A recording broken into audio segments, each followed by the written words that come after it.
తపాలా శాఖ ప్రజలకు అదిరిపోయే శుభవార్త. 3 రకాల పథకాలతో బీమా కేవలం 502తో 10 లక్షల బీమా.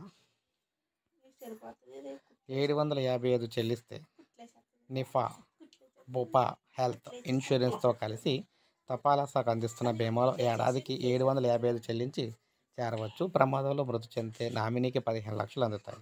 శాశ్వత వైకల్యంతో పాటు శాశ్వత పాక్షిక వైకల్యం ఏర్పడినా కూడా 15 లక్షలు ఇస్తారు. ప్రమాదంలో వైద్య ఖర్చుల కోసం ₹1,00,000 అందిస్తారు. ఆసుపత్రిలో సాధారణ వైద్యం అందితే రోజుకు ₹1000, ఐసీయూలో ఉంటే 2,00,000 వరకు అందిస్తారు. ఒకవేళ కేయి కాలు ఏదైనా విరిగితే 25,000 ఇస్తారు. పాలసీదారులు చనిపోతే పిల్లల విద్యా ప్రయోజనాలకు ₹1,00,000 ఇస్తారు. పిల్లల పెళ్లికి ₹1,00,000 ఇస్తారు. అదేవిధంగా టాటా ఏఐజీతో కలిసి తపాలా శాఖ అందిస్తున్న బీమాలో ₹520 చెల్లించి చేరవచ్చు. ప్రమాదంలో మృతి చెందితే నామినీకి 10 లక్షలు అందుతాయి. శాశ్వత వైకల్యంతో పాటు శాశ్వత పాక్షిక వైకల్యం ఏర్పడినా 10 లక్షలు అందుతాయి. ఆసుపత్రిలో చేరాక వైద్య ఖర్చులు ₹1,00,000 ఇస్తారు. పాలసీదారు చనిపోతే పిల్లల విద్యా ప్రయోజనాలకు ₹1,00,000 అయితే ఇస్తారు. ఇక ఏడాదికి ₹320తో మరొక బీమాను అయితే తీసుకొచ్చారు.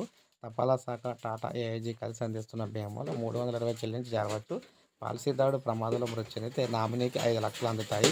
శాశ్వత వైకల్యంతో పాటు శాశ్వత పాక్షిక వైకల్యం ఏర్పడినా కూడా 5 లక్షలు అయితే అందుతాయి. ఆసుపత్రిలో చేరాక వైద్య ఖర్చుల్లో 50,000 అయితే ఇస్తారు. ఈ ప్రమాద బీమా పాలసీలను 18 నుంచి 65 ఏళ్ల వారు తీసుకోవచ్చు. ఈ పాలసీలు తీసుకోవాలంటే ఇండియా పోస్ట్ పేమెంట్ బ్యాంక్లో ఖాతా ప్రారంభించాలి. 100తో దీన్ని ప్రారంభించే వీలుంది అని తపాలా శాఖ చెప్పడం అయితే జరిగిందనమాట. సో ఇది దేశవ్యాప్తంగా అమలయ్యే పథకాలు అనమాట. ఈ 3 పథకాల ద్వారా తక్కువ మొత్తంలో, సంవత్సరానికి తక్కువ మొత్తంలో కట్టి ప్రమాద బీమాని అయితే పొందొచ్చు. సో ఇది ఫ్రెండ్స్, ఈ వీడియో నచ్చితే లైక్ చేయండి, సబ్స్క్రైబ్ చేసుకోకపోతే మన ఛానల్ సబ్స్క్రైబ్ చేసుకొని ఫాలో అవుతుంది.